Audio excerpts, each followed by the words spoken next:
I will get a better video of this in progress at some point this weekend. But one of the questions I had was working with the really fine gold and the super concentrates. Most of you know by now that one of the pieces of Goldie and one of the things that I like for working with the fine gold is the blue bowl. Some guys do, some guys don't. Everybody has their own thing.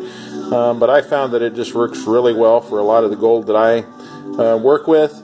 As you can see, one of the things I learned along the way, when you get down 100 mesh or smaller, or at least towards 100 mesh, it depends on the consistency of the ore. You guys know it changes all the time from whatever we gather, but when we get down towards 100 mesh or smaller, I've learned to load the outside of the bowl and not load so much in it. And I'm going to punch the button on Goldie here, and you guys can see what happens with that. It begins to pull the really light stuff towards the center of the bowl right away.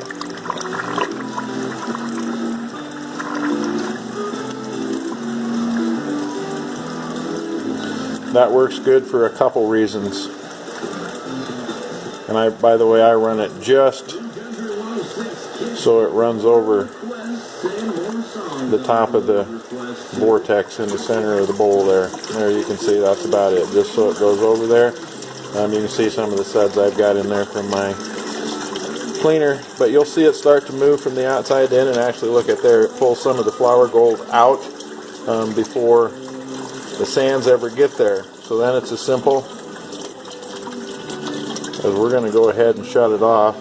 That might not be completely clean, but there's 3 nice pieces of gold right there already. And I'm going to grab my little snuffer, and I'm just going to get those out of there. The rest of that looks like little tinny stuff. But see how well that works?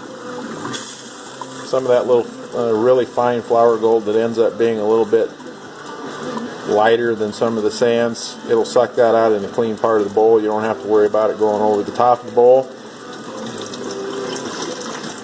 The bowl will do its thing, and it'll pile it in the middle, and I kind of keep watching it as it goes along. You'll be able to see the gold in the sands as it rolls it towards the middle. Depending on how much is in there, then I'll just shut down, and I've got a little paintbrush that I use. Oops. And the other thing that works pretty good besides the old paintbrush is an old credit card or debit card.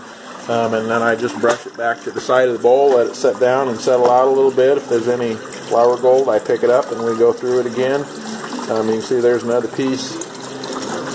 It's washed out right down there. So that's what works for me anyway. We'll go into that a little more in depth as time goes by, but we're making gold. Stay tuned and we'll see what we find.